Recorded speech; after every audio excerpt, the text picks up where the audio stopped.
Assalamualaikum warahmatullahi wabarakatuh.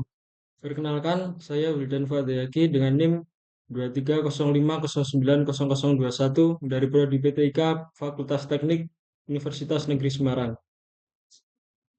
Di video kali ini saya akan menjelaskan algoritma decision tree sebagai penyelesaian tugas UTS.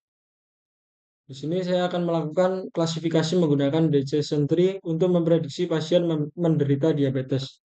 Untuk data yang digunakan adalah data Pima Indian Database. Data ini berisi dari hasil pemeriksaan perempuan keturunan Indian Puma. Data ini memiliki 768 baris dan 9 kolom. Data ini tersedia publik di UCL Machine Learning Repository dan Kaggle. Saya mendownload datanya dari sini, dari Kaggle, Pima Indian Database, Pima Indian Diabetes Database. Kemudian lanjut ke preprocessing data. Di preprocessing data ini kita akan melihat data yang kosong. Ini kita importkan terlebih dahulu. Ini sebelumnya sudah saya mountkan ke Google Drive. Ini jumlah data yang kosong. Ini semua datanya sudah terisi, tetapi kita melihat nilai 0 yang sebenarnya ini tidak mungkin 0.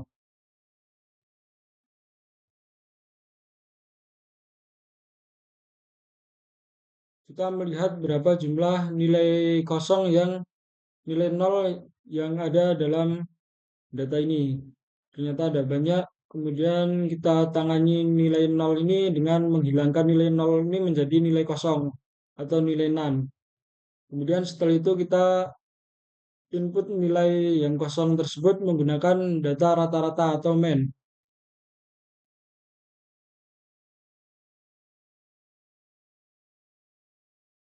Kemudian setelah selesai di pre-processing, kita simpan datanya sebagai diabetes clean. Kemudian masuk ke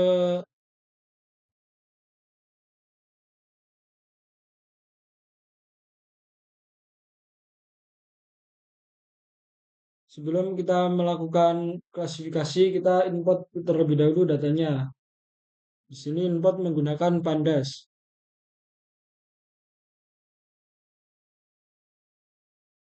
Setelah kita import, kita melakukan eksplorasi dan visualisasi data. Di sini kita akan menampilkan mean data atau rata-rata, kemudian median atau nilai tengah, dan mod atau modus, yaitu nilai yang paling sering muncul. Begini nilai rata-rata dari setiap kolom pada data tersebut. Ini nilai mediannya, kemudian ini nilai modusnya.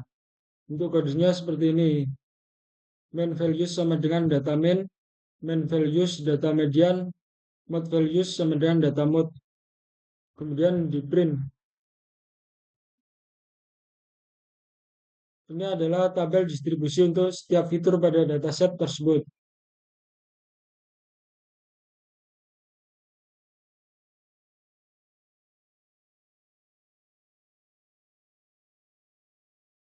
Ini adalah data distribusi kelas target.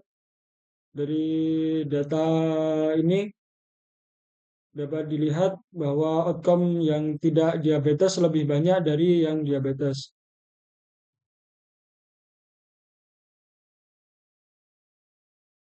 Ini kemudian kita menampilkan blok plot perbandingan BMI berdasarkan status diabetes dan perbandingan glukosa berdasarkan status diabetes. Di sini kita lihat bahwa BMI yang cukup tinggi dan glukosa cukup tinggi cenderung memiliki diabetes atau di sini outcome-nya 1.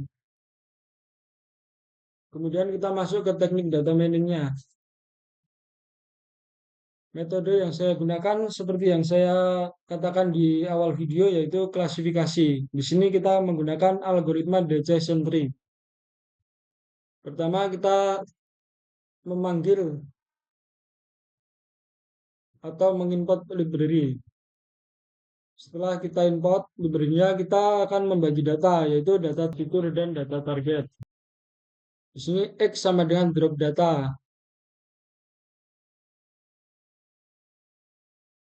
yaitu variabel independen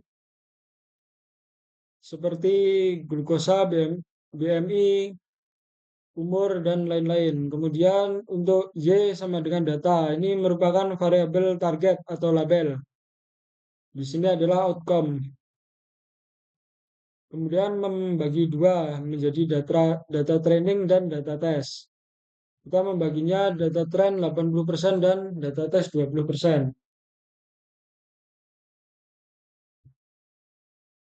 Di sini dapat dilihat jumlah data yang dilatih ada 614 data dan jumlah data yang diuji adalah 154.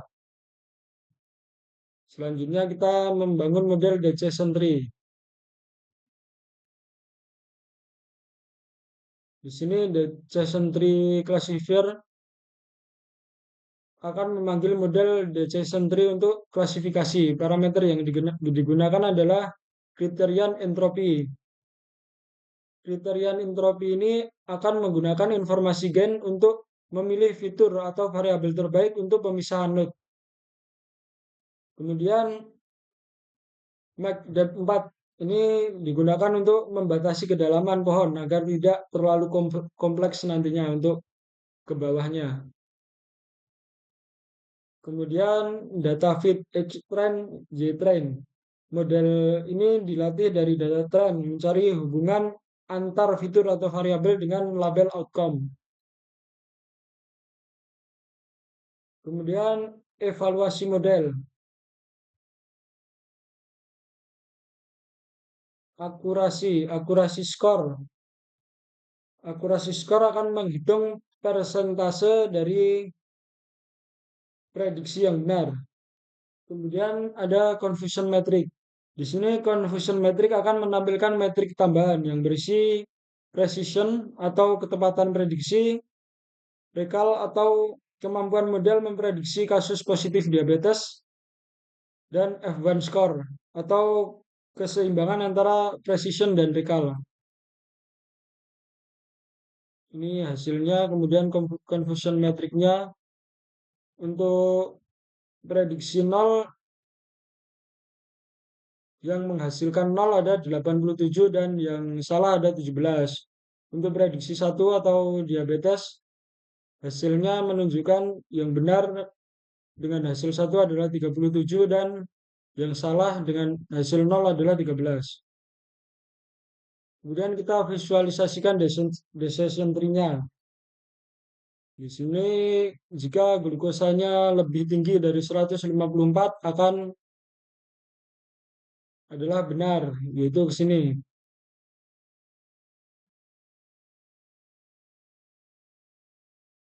Kemudian dilanjutkan dan seterusnya. Jika ini kurang dari 154 maka salah. Lanjut ke sini. Di sini sudah bisa diklasifikasikan diabetes, tetapi masih ada variabel lain, BMI. Jika lebih dari 23 bisa masuk ke diabetes, jika kurang dari 23 ini bisa ada variabel lain lagi. Kemudian ini menampilkan fitur important atau fitur dan variabel yang paling penting atau berpengaruh. Di sini urutannya adalah glukosa. Tingkat kepentingannya adalah 0,5 atau jika dipersenkan mungkin 50%. Kemudian BMI, kemudian usia dan fitness. Yang lain ini hanya tambahan karena hanya sedikit berpengaruh saja. Kemudian masuk demo code atau mendemokan hasil dari algoritma yang telah dibuat. Di sini saya hanya menggunakan input data 4 data yang kita dapat dari fitur input time tadi, 4 data paling atas. Kemudian yang lain akan saya masukkan min atau rata-rata. Sudah kita kadar glukosa 140 dan 80. Kemudian usianya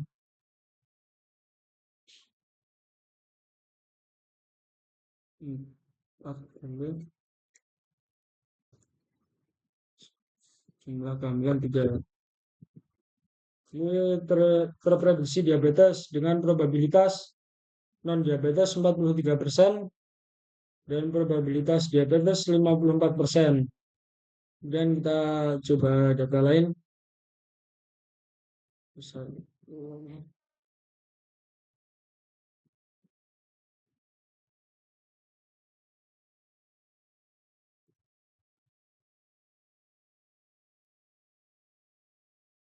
Dengan data tersebut dihasilkan prediksi diabetes dengan probabilitas non-diabetes 43% dan probabilitas diabetes 56%. Data lain lagi.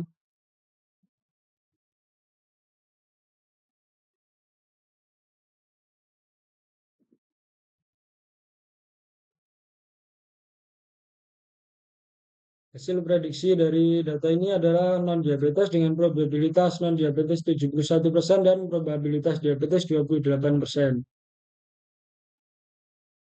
Untuk mengapa data yang saya inputkan 4 sudah saya jelaskan tadi karena saya hanya mengambil fitur yang paling penting saja biar mudah untuk kita menginputkan. Ini jika ingin menggunakan semua data juga bisa, tapi jika di sini memang mau memasukkan semua data atau ini digunakan oleh profesional, kita bisa menambahkan. Dan jika kita menambahkan input ke semua data, maka untuk kode yang ini tidak diperlukan lagi.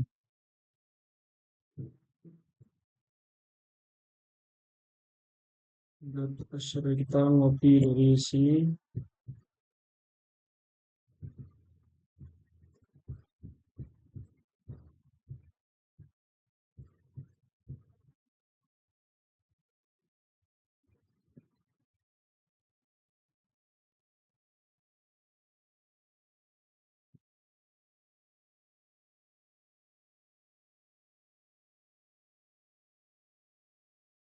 Ini hanya menggunakan Google Colab ini kita udah bisa dibantu tinggal tap-tap kalau kita udah pernah menyebutkan variabelnya di awal.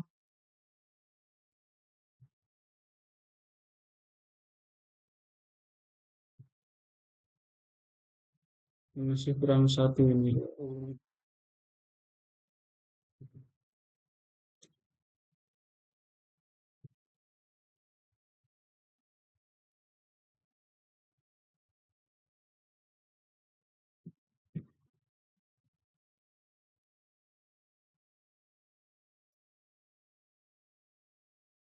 Tuh,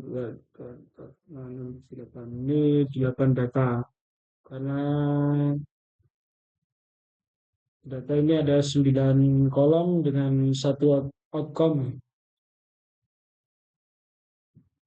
Kita coba.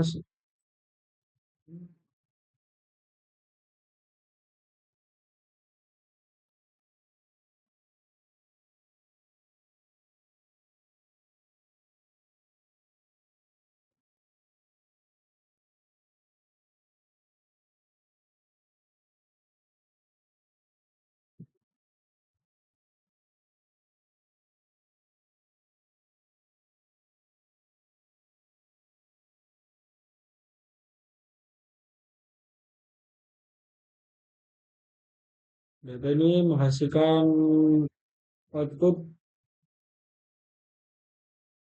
Hasil pemeriksaan ini hasilnya adalah diabetes dengan probabilitas non-diabetes 43% dan probabilitas diabetes 56%. Kemudian jika data ini dihilangkan tidak berpengaruh karena ini tadi untuk mengisi data yang nilainya kosong. Dan insulin gitu.